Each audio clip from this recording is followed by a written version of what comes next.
Kita bersyukur kepada Tuhan, saudara, karena kita diizinkan memasuki minggu yang pertama di bulan Maret di tahun 2021 ini. Tidak terasa 2 bulan sudah lewat dan kita diberi kesempatan, kesehatan, kekuatan untuk tetap bisa beribadah walaupun masih online. Saudara, hari ini kita akan lanjutkan serial khotbah kita tentang buah roh. Hari ini adalah rasa yang keempat, yaitu kesabaran.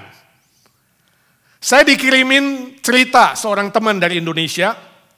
Katanya beberapa waktu yang lalu ada terjadi keributan di Bekasi Square, yaitu sebuah mall di daerah Bekasi. Karena ada 2 orang alat negara, seorang komandan Brimob berpangkat AKP dan seorang mayor dari CPM. Mereka bertengkar mulut cukup panas sehingga masing-masing mengeluarkan senjatanya. Dan kemudian Brimob AKP itu dia berkata, kesabaranku ada batasnya ya, tahu nggak? Lalu dijawab oleh mayor CPM, sama kesabaranku pun ada batasnya. Mereka sama-sama menodongkan pistolnya.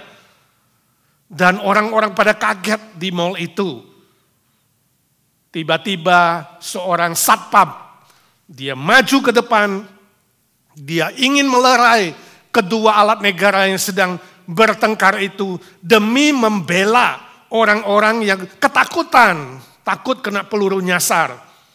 Tapi ternyata kedua orang yang sedang bertengkar itu tidak mau dilerai.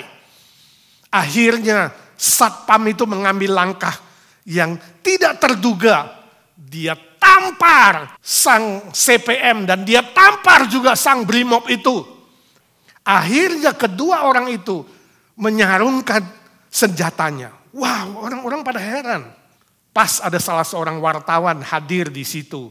Kemudian wartawan itu mendekati satpam mall itu dan bertanya, "Pak, apa yang memberi Bapak keberanian sehingga menampar kedua oknum TNI dan Polri yang bertengkar itu?" Kemudian satpam itu menjawab dengan nada datar. Dia bilang, "Mereka berdua anak saya. Dari kecil kalau nggak ditampar, nggak pernah berhenti berantem." Saudara, seru-serunya saya membaca, lagi tegang dan asik baca. Lalu teman saya bilang, serius amat, ini cuma humor, tahu nggak? Ada-ada saja orang Indonesia itu gak ada kerjaan ngarang-ngarang cerita demikian. Tapi poin saya adalah saudara, sebagian besar manusia hari ini memang berpendapat bahwa kesabaran itu ada batasnya. Saudara setuju? Atau saudara pun pernah berkata kalimat itu, kesabaranku ada batasnya. Sungguhkah demikian menurut firman Tuhan? Apa kata Alkitab? Mari kita teruskan pelajaran kita tentang buah roh. Hari ini adalah rasa yang keempat, yaitu kesabaran. Mari saya ajak kita membaca firman Tuhan di dalam Galatia pasal 5 ayat 22 sampai 23a. Demikian firman Tuhan. Tetapi buah roh ialah kasih, sukacita, damai sejahtera, kesabaran, kemurahan, kebaikan, kesetiaan, kelemah lembutan, penguasaan diri. Saudaraku, istilah kesabaran dalam bahasa Yunaninya, bahasa Alkitabnya adalah makrotumias. Makro artinya panjang. Dan tumos artinya kemarahan atau penderitaan. Jadi arti hurufiah dari makrotumias atau kesabaran itu adalah waktu yang panjang atau waktu yang lama untuk menjadi marah. Arti lainnya adalah tahan menderita untuk waktu yang lama atau waktu yang panjang. Itu sebabnya terjemahan bahasa Inggris mengatakan long tempered, lama untuk marah. Atau long suffering, menderita untuk waktu yang lama. Terjemahan bahasa Indonesia, panjang sabar. Nah, istilah ini bagus sekali Indonesia. Panjang sabar, jadi sabarnya panjang. Ya. Nah, pertanyaan kita adalah berapa lama panjangnya? Ada batasnya tidak kesabaran itu?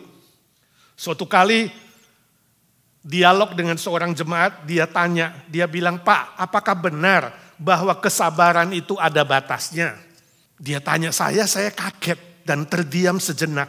Saya berpikir sebentar, sebab saya tahu dia barusan berselisih, bertengkar dengan istrinya, ribut-ribut dengan istrinya. Lalu saya balik bertanya kepada dia, "Menurut kamu gimana?" Dia menjawab, dia bilang, "Menurut saya Pak, tidak ada batasnya. Kalaupun ada batasnya, ya sampai mati." Kalau hari ini kita bilang kesabaran ada batasnya, berapa kali misalnya menurut dia, atau sampai berapa waktu tertentu, sebulan, 2 bulan, 3 bulan, sesudah itu habis batasnya lalu jadi marah, jadi meledak, atau balas dendam, itu akan menghapus semua kesabaran sebelumnya. Betul nggak Pak? Saya katakan, "Ya benar. Kamu benar, kamu memang hebat." Betul sekali. Sebab apa? Sebab kesabaran yang asli itu datangnya dari Tuhan. Nah, kalau datangnya dari Tuhan, berarti ada kualitas ilahi, ada kualitas sorgawi yang harusnya bertahan hingga kematian. Ibarat pepatah Indonesia berkata, setahun panas dihapus oleh sehari hujan. Demikian juga dengan kesabaran. Kalau saudara bisa bersabar sampai waktu tertentu lalu meledak, gak sabar lagi, berarti semua yang sebelumnya itu menjadi terhilang. Nah, kembali ke pertanyaan kita. Kalau begitu, apakah kesabaran itu ada batasnya? Kalau dalam konteks waktu hidup di dunia ini, jawabnya tidak ada batasnya. Kalau dalam konteks di luar waktu, jawabnya iya. Batasnya adalah waktu hidup di dunia ini. Sampai berhenti hidup di dunia ini, alias sabar sampai nafas penghabisan. Sabar sampai mati. Wah, kalau begitu sangat sulit ya Pak. Benar, memang sangat-sangat tidak mudah. Tetapi dengan pertolongan dari Roh Kudus yang memproduksi buah Roh Kudus, rasa yang keempat ini yaitu kesabaran. Pasti kita semua yang sudah percaya, yang sudah mendapatkan buah Roh Kudus akan dimampukan untuk bisa bersabar, bertahan sampai pada akhir hidup kita. Nah, pertanyaan kita adalah caranya bagaimana? Praktisnya supaya kita bisa bersabar sampai akhir.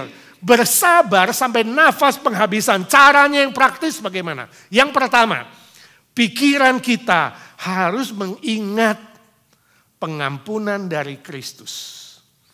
Tadi dalam bacaan ayat pembimbing kita Kolose pasal 3 ayat 13 berkata, sabarlah kamu terhadap seorang yang lain. Jangan kamu mendendam, jangan kamu membenci, ampunilah seorang akan yang lain, sama seperti Kristus telah mengampuni kamu. Nah, itu caranya. Kalau pikiran kita senantiasa mengingat bahwa kita ini pun menerima pengampunan dari Kristus, maka kita bisa bersabar dan mengampuni orang yang menyakiti kita. Karena pengampunan dari Tuhan Yesus itu jauh-jauh melampaui semua kesalahan yang pernah dilakukan oleh orang lain. Suatu kali Rasul Petrus pernah bertanya kepada Tuhan Yesus yang dicatat dalam Matius 18 ayat 21 sampai 22. Dia berkata, Tuhan sampai berapa kali aku harus mengampuni saudaraku? Apakah 7 kali? Oh, kalau bagi orang Yahudi bisa mengampuni 7 kali itu sudah hebat. Karena pada umumnya 3 kali itu maksimum. Dan Petrus bertanya, apakah saya harus mengampuni saudaraku 7 kali? Yesus menjawab, bukan 7 kali, tapi 70 kali 7 kali. Wow, ini saudara bukan hurufiah. Kalau hurufiah 7 kali 70 adalah 490 kali. Kalau habis itu boleh meledak, ya berarti kesabarannya hilang. Tapi makna 70 kali 7 itu adalah makna simbolik. Makna simbolik dari kesempurnaan. Sebab 7 angka sempurna, lalu dikali 10 angka sempurna, kali 7 lagi, Jadi 3 angka sempurna, 7, 10, 7. Angkanya Tuhan, angka sempurna artinya kita harus belajar seperti karakter yang diberikan oleh Tuhan kepada kita. Mengampuni tanpa syarat, mengampuni dan mengasihi secara penuh. Itu artinya sempurna. Ya, kalau kita bandingkan Matius 5 ayat 48, tadi di bacaan bertanggapan kita firman Tuhan berkata, sebab itu haruslah kamu sempurna seperti Bapamu yang di sorga adalah sempurna. Saudaraku, ayat ini seringkali disalah tafsirkan. Dianggap ini ayat mustahil. Ya, karena mana mungkin kita bisa sempurna seperti Bapa di sorga yang sempurna. Kita kan manusia, dia kan Allah yang sempurna. Sampai mati pun kita tidak bisa sempurna. Jadi ayat ini yang diberikan oleh Tuhan Yesus adalah ayat yang mustahil dilakukan. Bagaimana mungkin kamu harus sempurna seperti Bapamu yang di sorga adalah sempurna. Nah saudara, ini salah tafsir. Kita harus perhatikan konteksnya. Konteksnya ayat ini adalah mengasihi musuh. Mengasihi orang yang menyakiti kita. Mengampuni dan mengasihi orang-orang yang tidak kita sukai. Nah, istilah sempurna dalam ayat itu artinya penuh. Hendaklah kamu sempurna. Artinya hendaklah kamu penuh. Seperti Bapa mengasihi kita dengan penuh. Dengan maksimal di dalam Yesus Kristus. Yang mengampuni kita dengan penuh. Demikianlah kita pun harus meneladani Kristus yang mengasihi dan mengampuni secara penuh. Penuh artinya sampai batas waktu yang terakhir. Sampai mati. Jadi sabar itu, mengasihi dan mengampuni itu adalah sampai waktu kita yang terakhir maksimal di dunia ini. Itu namanya penuh, sempurna. Wow, ini sama sekali tidak gampang. Benar saudaraku, siapa yang bilang menjadi murid Kristus itu adalah gampang? Sebab ketika kita menerima Yesus Kristus, ketika kita diampuni dan diselamatkan, kita semua diberi status sebagai anak Allah. Yang mewarisi kerajaan sorga, ahli waris kerajaan sorga, yang disebut dengan lebih dari pemenang. Kita bukan anak-anak gampangan, tapi anak Allah. Yang harus memancarkan sifat-sifat Allah, sifat-sifat Kristus. Dan salah satunya adalah mengampuni dan mengasihi sampai penuh. Sampai waktu yang terakhir. Ya kalau menjadi orang percaya, hari ini percaya besok meninggal gampang. Ya seperti penjahat di samping Yesus. Dia hari itu percaya Tuhan Yesus mengatakan engkau akan bersama-sama aku di Firdaus dan kemudian dia mati. Gampang. Sebenarnya gak gampang juga karena dia harus menyaksikan Kristus di depan banyak orang. Dia berani menegur temannya yang tidak percaya. Dan dia berani mengaku Yesus di depan umum. Tapi dia kemudian meninggal. Dia gak ada kesempatan menjadi murid Kristus yang bersaksi. Tapi menjadi murid Kristus yang masih hidup seperti kita. Sudah bertahun-tahun jadi murid Kristus.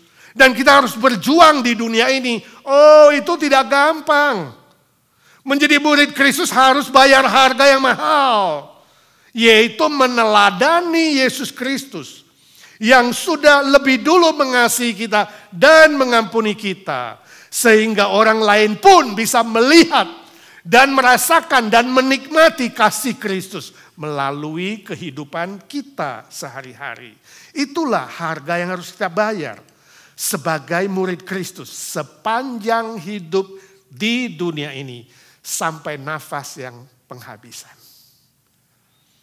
Saya membaca sebuah cerita suatu kali beberapa tahun yang lalu ada satu grup salesman mengadakan konferensi di Chicago. Setelah 5 hari konferensi, hari Jumat sore mereka siap-siap mau pulang ke rumah masing-masing, terbang ke daerah masing-masing. Lalu satu grup salesman itu sama-sama menuju ke airport. Mereka sudah telepon kepada istrinya, wow ini weekend pulang dan mereka bisa bersama dengan keluarga dan bisa dinner sama-sama. Karena mereka buru-buru semua lari di airport menuju ke pesawat yang sebentar lagi akan take off. Tiba-tiba salah seorang menyenggol seorang anak gadis yang menjual apel yang dipajang di meja di dekat airport itu. Lalu meja itu terbalik, apelnya berantakan. Rupanya tidak ada satupun orang yang peduli dengan apa yang terjadi itu. Semua berlari karena ingin cepat-cepat masuk ke pesawat yang hampir terlambat. Tiba-tiba ada satu orang dari mereka yang menoleh ke belakang dan dia melihat gadis itu. Hatinya terharu. Dia berhenti sejenak.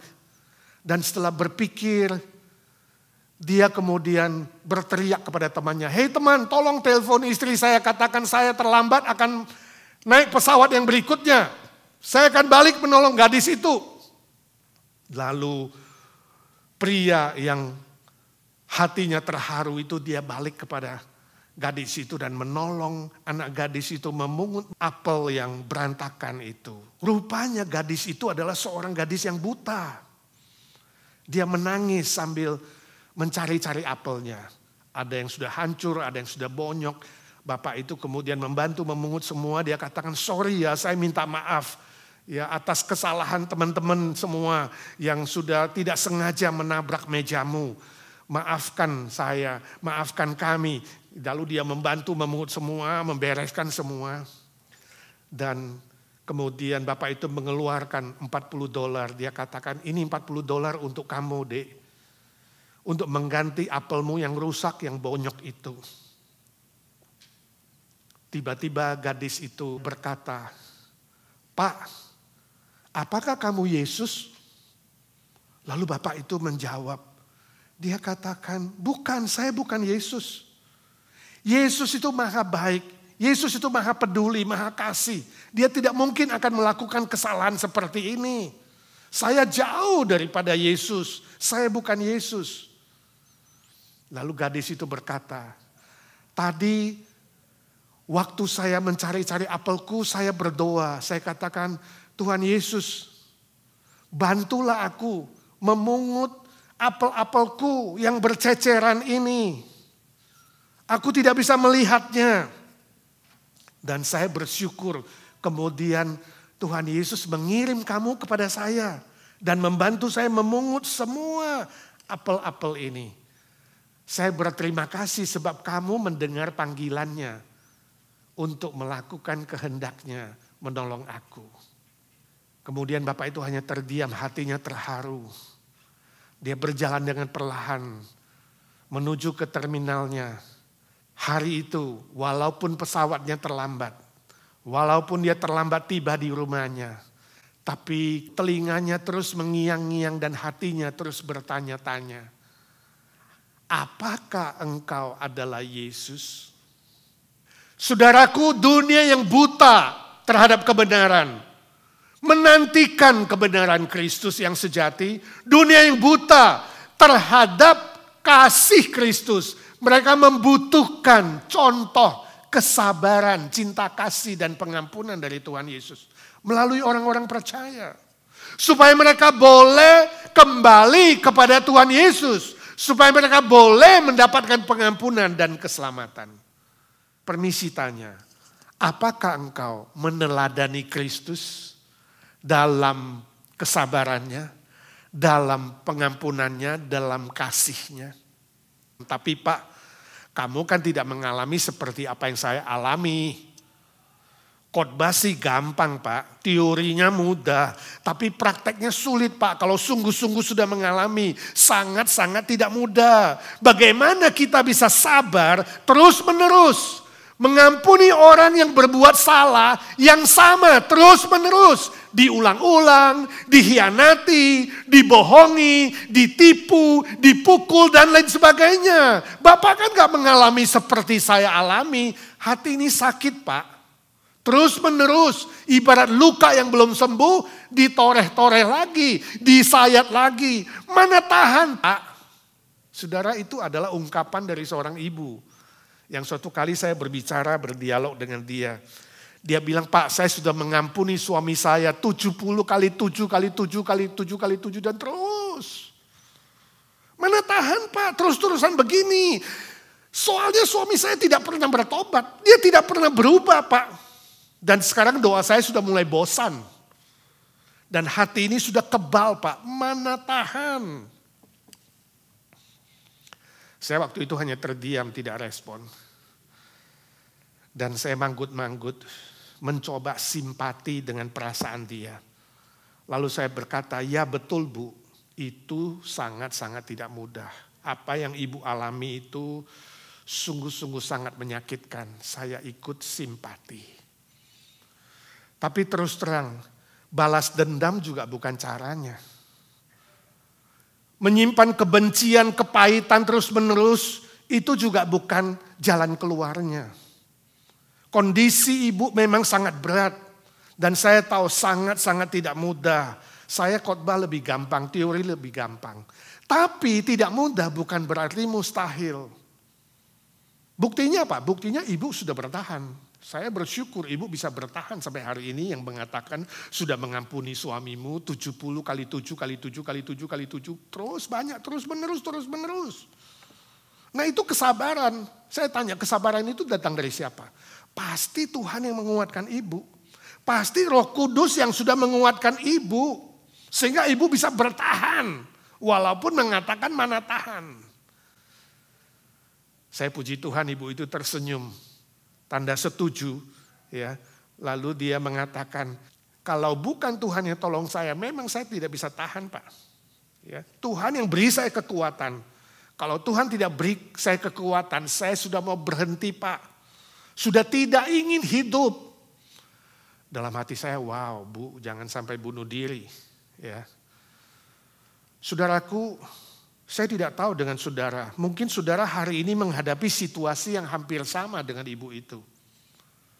Persoalan yang kamu hadapi, kesedihan, kepahitan, terlalu berat.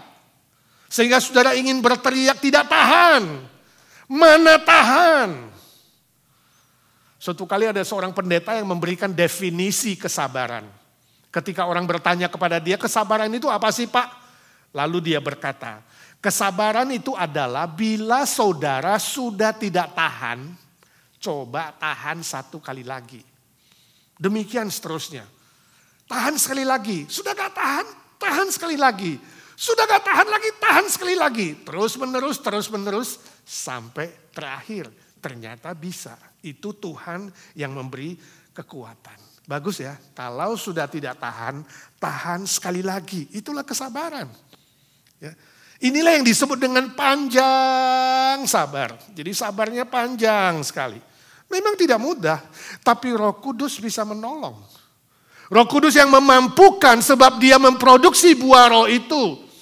Dia memproduksi buah roh rasa keempat yaitu kesabaran.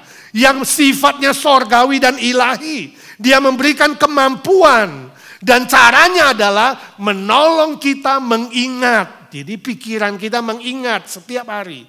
Pengampunan dari Tuhan Yesus. Yang sudah rela mati bagi kita. Yang sudah menggantikan semua kesalahan kita. Yang lebih besar dari kesalahan orang lain. Saya senang dengan lagu salah satu judulnya. Jangan lupa Getsemani. Jangan lupa Getsemani. Jangan lupa sengsaranya. Jangan lupa cinta Tuhan. Pimpin ke Kalvari. Lagu ini bukan hanya untuk perjamuan kudus. Bukan hanya pada saat sengsara Tuhan, minggu sengsara Tuhan kita nyanyikan. Tapi harusnya kita ingat setiap hari. Ketika kita hampir tidak sabar, ketika kita hampir meledak, emosi kita hampir meletus. Mari selalu ingat Getsemani, sengsara Tuhan, pengampunan dari Tuhan. Permisi tanya, kalau saudara hampir meledak emosimu, waktu hampir tidak sabar atau sudah tidak sabar, apa yang saudara ingat? Saudara ingat kesalahan orang lain? Saudara mengingat apa yang dunia lakukan untuk membalas dendam? Saudara cari cara untuk bisa membalas kesalahan dia? Bila perlu beli racun tikus, racunin dia. Atau yang lebih rohani sedikit, saudara berdoa biar dia mati duluan, atau mati kecelakaan, atau mati disambar petir. atau dikutuk Tuhan, jangan saudara.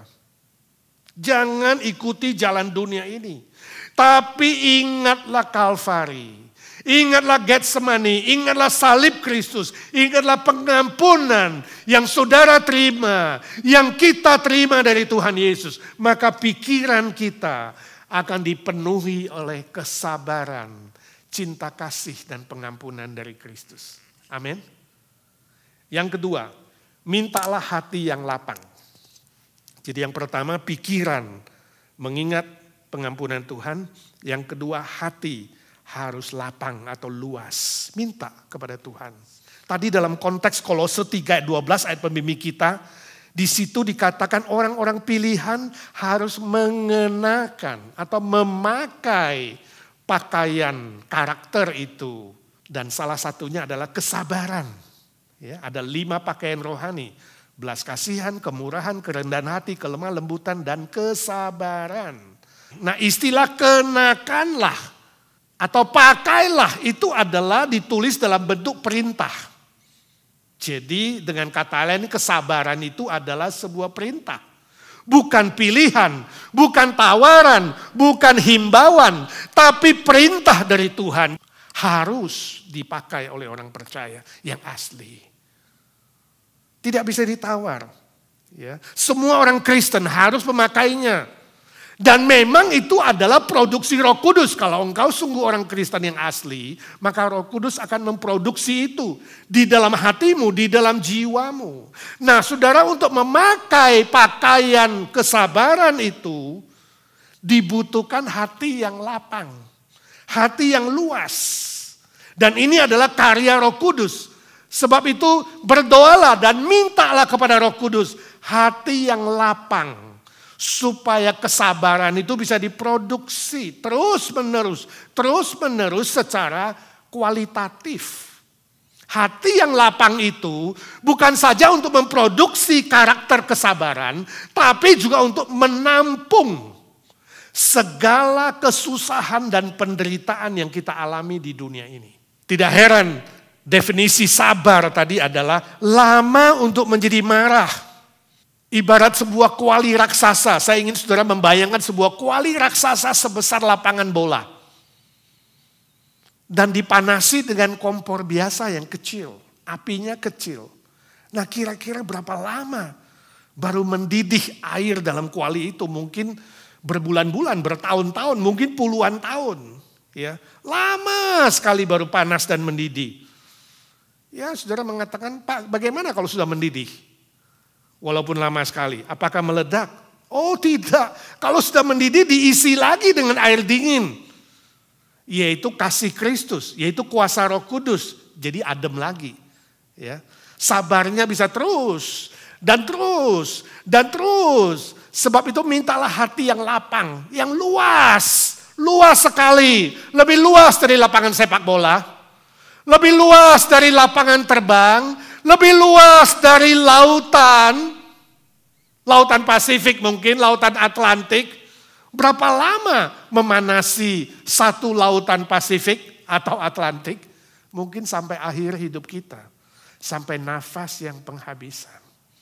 Itulah gunanya hati yang lapang. Saya membaca sebuah cerita, suatu hari ada seorang anak muda yang menghadapi kesusahan berat.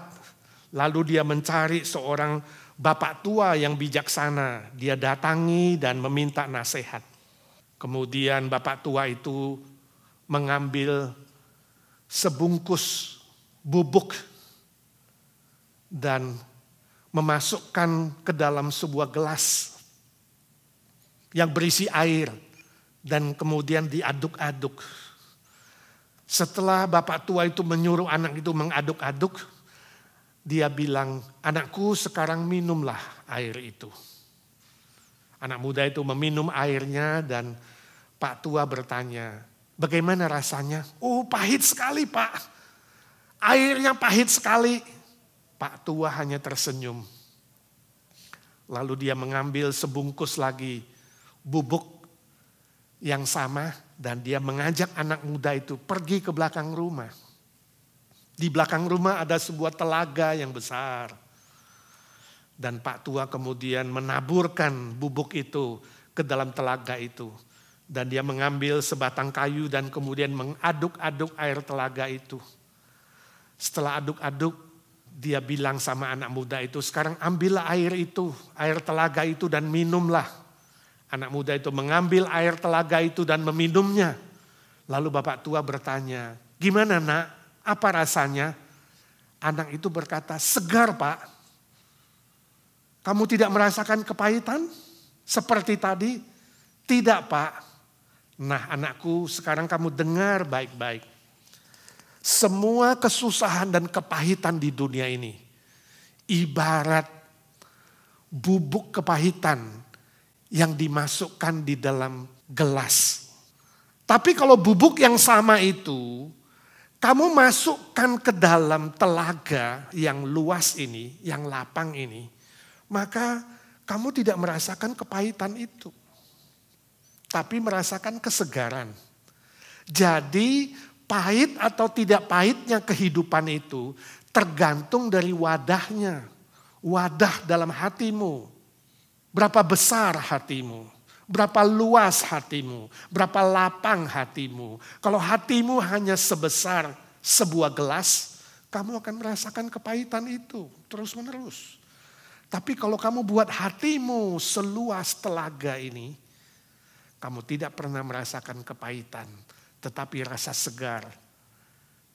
Dan rasa pahit itu akan hilang. Kamu akan menjalani semua kesusahanmu di dunia ini dengan hati yang tenang, hati yang damai, dan hati yang segar. Saudaraku, ini ilustrasi yang sangat bagus bukan? Izinkan saya tanya, berapa luasnya atau berapa lapangnya hati saudara selama ini? Apakah hati saudara hanya sebesar sebuah gelas minum? Atau sebesar telaga? Atau seluas samudera Pasifik? Atau samudera Atlantik? Permisi tanya, ketika saudara disakiti, hati saudara disayat-sayat, dan hidup ini penuh dengan kepahitan dan kepahitan. Berapa besar wadah hatimu? Mulai hari ini mintalah hati yang luas. Mintalah hati yang lapang dari Roh Kudus untuk menampung semua kepahitan, menampung semua kesusahan, semua penderitaan dan kesedihan di dunia ini. Maka kesabaran itu akan dihasilkan dan diproduksi oleh Roh Kudus. Dan kamu akan merasakan kesegaran, ketenangan, kedamaian, dan sukacita dari Tuhan Yesus. Amin. Kalau boleh saya usulkan, setiap pagi ketika saudara berdoa pagi, bersyukurlah untuk kasih Kristus dan mintalah hati yang lapang untuk menampung semua persoalan yang akan kau hadapi hari itu. Maka aktivitas sepanjang hari itu akan saudara jalani dengan tenang, dengan segar, dengan sukacita, dengan damai dari Tuhan. Sebab otak saudara memikirkan pengampunan Tuhan dan hati saudara dilapangkan oleh Roh Kudus, dijadikan seluas lautan. Maka pasti hari itu bisa saudara jalani dengan penuh kesabaran yang membawa kelegaan, membawa sukacita, membawa kedamaian.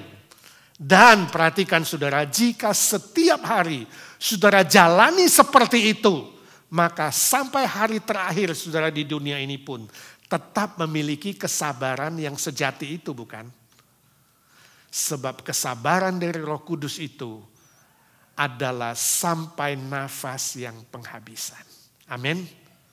Mari kita mohon kekuatan dari Tuhan. Semua kita semakin hari kesabaran, karakter kesabaran dari Roh Kudus dalam diri kita terus bertumbuh, terus bertambah secara kualitatif, secara kuantitatif. Sehingga kita boleh menjadi kesaksian yang indah bagi banyak orang di muka bumi ini. Amin. Mari kita berdoa. Bapa di sorga, kami mengucap syukur dan terima kasih. Roh Kudus, kami bersyukur karena Engkau memproduksi kesabaran. Karakter kesabaran yang ilahi sifatnya di dalam diri kami ketika kami menerima pengampunan dan cinta kasih dari Kristus. Tolonglah setiap kami ya Tuhan mulai hari ini pikiran kami selalu mengingat cinta kasih-Mu, pengampunan daripadamu, dan hati kami selalu dilapangkan dan diluaskan oleh Roh Kudus untuk menampung segala kepahitan, persoalan, kesedihan apapun yang kami hadapi di muka bumi ini ya Tuhan. Sehingga kami boleh menjadi kesaksian yang memuliakan nama-Mu dan menjadi berkat nyata bagi banyak orang lain. Suara hamba-Mu sudah berhenti ya Tuhan. Biarlah suara Roh Kudus terus bekerja dalam pikiran, dalam hati, dalam jiwa kami. Sehingga kami bukan saja menjadi pendengar-pendengar firman, tapi kami menjadi pelaku-pelaku firman. Dalam nama Tuhan Yesus kami berdoa dan memohon berkat Tuhan. Amin.